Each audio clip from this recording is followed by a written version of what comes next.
এটা মূল কাৰণ হৈছে যে যোৱাকালি যিটো লাইচেনিং লাইন আৰু চালাৱাৰ বে আৰু সুন্দৰ কামচা তেখেতসকলত যিটো মানে APSLC দলৰ যিটো অভিযোগ আনিছে আমি সেইটো কথালৈ আমি বিৰোধিতা কৰিছোঁ যে সেইটো কোনো পধ্যে আমি গ্ৰহণযোগ্য নহয় যে তথ্যহীন কথা তেখেতলোকে মন্তব্যটো কৰিছে গতিকে আমি কোনো পধ্যে সেইটো গ্ৰহণযোগ্য নহয় সেইটোলৈ আমি এতিয়াতো উত্তৰ দিব বিচাৰোঁ কি তথ্যৰ যোগেদিহে এই কথাটো যে APSLC দলৰ অভিযোগ আনিছে সেইটো প্ৰথম কথা হৈছে যে বংগসেনাত কথা তেখেতে অভিযোগ আনিছে সেই কথালৈ যোৱাকালি যিটোত অভিযোগ আনিছে বংগসেনা তেখেতলোকে আজিলৈকে গম পোৱা নাছিল নেকি যে এই বাক পুলিচ যিটো সপ্তম সংখ্যক যিটো তেওঁলোকে সেই দিৱসটো অতলন কৰিছিল উত্তৰ বৰবীৰ তেখেতলোকে ভিডিঅ'ত চোৱা নাছিল নেকি যে বংগসেনাত আছিল নাই সেই সংগঠনটো আছিল নাই আজিলৈকে গম পোৱা নাছিল নেকি যে সেইটো কথালৈ আমাৰ সন্মানীয় জয়কাটা ছাৰক অভিযোগ আনিছিল কিয় আনিছিল এইটো তেখেতসকলৰ তথ্য আছে নেকি না প্ৰমাণ আছে নেকি যে বংগসেনাত বিৰুদ্ধে যে আমাৰ জয়কাটা ছাৰক অভিযোগ আনিছিল যে বংগসেনাত প্ৰথমে কৈছিল যে বংগসেনাত এটা এক্সট্ৰিমিষ্ট তাৰ পাছত কৈছিল প্ৰথমত কৈছে মানে বংগসেনা মানে আমি একো মানে গম নোপোৱাই গম পোৱা নাই বুলি কৈছে নাজানে মানে তেখেতলোকে বংগসেনাত কি বস্তু নাজানে তেখেতসকলে সংগঠন হয় না এক্সট্ৰিমিষ্ট গম নাপায় কিন্তু শেষত ক'লে যে এক্সট্ৰিমিষ্ট সংগঠন বুলি কিয় আজিলৈকে সেই জ্ঞানটো তেখেতলোকে পোৱা নাই নেকি যে কিয় সেই বিৰোধ মন্তব্যটো কিয় অনলি কেৱল আমাৰ APSLC দলৰ কটাক্ষ কৰে তেখেতলোকে সদায় নিজৰ দলটো স্থিতি ৰাখিব লাগে না কেৱল আমাৰ APSLC দলৰ কটাক্ষ কৰিব লাগে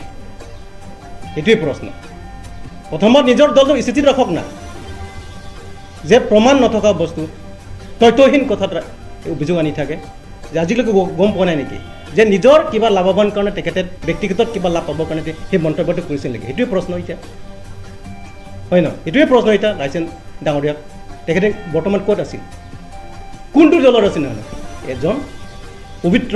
ক'বলৈ গ'লে এটা ষ্টুডেণ্ট ইউনিয়নত ইনষ্টিটিউশ্যনত আছিল হয় নহয় এডভাইজাৰ উপদেষ্টা তেখেতে এজন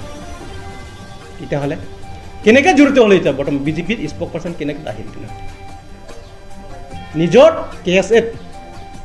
সেই সংগঠনটো চলাব লাগে না বিজেপিৰ দলত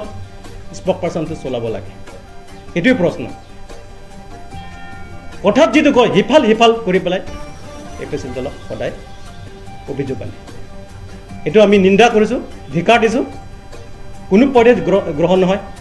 যিটো যোৱাকালি যিটো কথাটো ক'লে এইটো আমি কোনো পধ্যে আমি গ্ৰহণযোগ্য নহয় এইটো তথ্যহীন কথা কেৱল সেইটোৱে ৰাইজৰ আগত বিৰাজ কৰিব বিচাৰিছে নেকি যে কিবা APSLC দল আৰু আমাৰ ট্ৰাইবেল যিটোত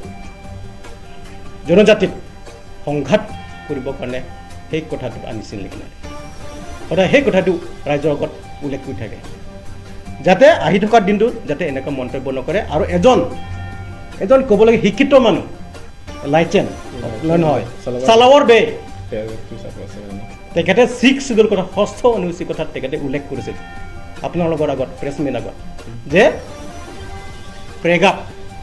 2 চাব প্ৰেগাপ 7ত কথালৈ তেখেতে উল্লেখ কৰিছিল আজিলৈকে তেখেতৰ এজন শিক্ষিত মানুহ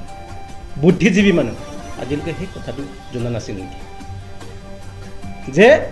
প্ৰেগাপ 2 চাব প্ৰেগাপ যে 6 শিডিউলত সন্নিৱিষ্ট কৰা হৈছে সেই বস্তুটো কি অধিকাৰ আছে কি ক্ষমতা দিয়া আছে আজিলৈকে গম পোৱা নাই নেকি সেই কথা কিয় ৰাইজৰ আগত কিয় অৰ্থহীন কথা কিয় ৰাইজৰ আগত কিয় অৱগত কিয় কৰি তেখেতে আজিলৈকে বুজি পোৱা নাই নেকি 6ষ্ঠ অনুসূচীত যিটো অধিকাৰ দিছে যে কাৰ্বি আংলঙত যিটো 6ষ্ঠ অনুসূচীত যিটো অধিকাৰ দিছে 6ষ্ঠ অনুসূচী মানে কি আজিলৈকে গম পোৱা নাই নেকি নিজৰ কাৰ্যত পালিকাত কাৰ্যক্ৰমণিকাত যে অধীনত নিজস্ব পালন কৰিবৰ কাৰণে ক্ষমতাটো দিছিল গম পোৱা নাই নেকি আজিৰ দিনত কি হৈছে কাৰ্বি আংলঙত কি সমস্যা হৈ পৰিছে যে এই 6ষ্ঠ অনুসূচীত নিষেধ কৰি পেলাই এতিয়া কি কৰিছে অসম চৰকাৰ তাৰ পৰা সামৰি লৈছে অধিকাৰবিলাক হস্তক্ষেপ কৰিছে আজিলৈকে গম পোৱা নাই নেকি নিযুক্তিৰ ক্ষেত্ৰত কেনেকুৱা হৈছে কেন্দ্ৰভূত কৰি পৰিষদৰ যিটো নীতিবোৰবোৰ সেই কথাটো সামৰি লৈছে অসম চৰকাৰে আজিলৈকে ই চকু দিয়া নাই নেকি দৃষ্টি পৰা নাই নেকি আমি দুখ পাইছোঁ অৰ্থহীন কথা যে ৰাজ্যক সেইটো ৰাজ্যৰ আগত সেই কথাটো উল্লেখ কৰি থাকে আমি দুখ পাইছোঁ যে 6 শিডিউল বস্তু হস্তনিচ আজিলৈকে বুজি পোৱা নাই নেকি নিবিড়া ক্ষেত্ৰত হওক কণ্ট্ৰেক্ট ক্ষেত্ৰত হওক আজি ক'ত পৰা সেই টেণ্ডাৰটো ক'ত পৰা দিয়ে শিক্ষাৰ ক্ষেত্ৰত ক'ত পৰা দিয়ে আজি দিছপুৰৰ পৰা চলাইছে তেখেতসকলে একজন ষ্টুডেণ্ট ইউনিয়ন কিবা উপদেষ্টা আছে তেতিয়া সেই জ্ঞানটো আজিলৈকে চকুত পৰা নাই নেকি যে কাৰ্বি আংলং কি পৰিস্থিতি হৈ আছে যে অধিকাৰ কি হেৰাই গৈ আছে আজিলৈকে গম পোৱা নাই নেকি কেৱল APSRC দলহে কটাক্ষ কৰিব নেকি নিজৰ দলটো স্থিতি ৰাখক না প্ৰথমতে আজিৰ দিনত ৭২ বছৰ হৈ গ'ল কাৰ্বি আংলং ৰাজ্যে সংগ্ৰাম কৰি আহিছে অট'নমাছ ষ্টেট ইছ্যু লৈ আজি কি পাইছে আজি 10 বছৰ হৈ গ'ল বিজেপি চৰকাৰ শাসন কৰিলে আজি ৰাইজৰ কাৰণে কি উত্থাপন কৰিলে দিল্লীত সাংসদ কি উত্থাপন কৰিলে মাত্ৰ ট্ৰেইনৰ কাৰণে ৰখাবৰ কাৰণে 1-2 মিনিট কাৰণে তেখেতে ৰাইজৰ কথা লৈ উত্থাপন কৰিছে প্ৰশ্ন মাত্ৰ সেইটোৱে নেকি ৰাজ্য সেইটো দাবী আছিল নেকি কাৰ্বি আংলং ৰাজ্য বৰ্তমান এতিয়া কিবা অমৰ সিং টিছো ৰাজ্যে জিকালে এতিয়া সেই মানুহটো কি কৰিব সেইটো কওক না যে আমাৰ দলটো বৰ্তমান MP কোন জিকিলে সেই প্ৰশ্নটো ৰাজ্যে সেইটো দাবীটো আমাৰ আছিলে অট'নমাছ ষ্টেট সেইটো কথালৈ দিল্লীত পঠাই পিনে আমাৰ সেই প্ৰশ্নটো উত্থাপন কৰিব সেই কথাটো লোক ৰাইজক জনাওক না ৰাইজক কি বিচাৰিছে সেইটোৱে বিচাৰি আছে কাৰ্বি আংলং ৰাইজে সেইটোৱে বৰ্তমান সেইটোৱে ভুগি আছে সেইটো দাবী কৰক না প্ৰথমে কেৱল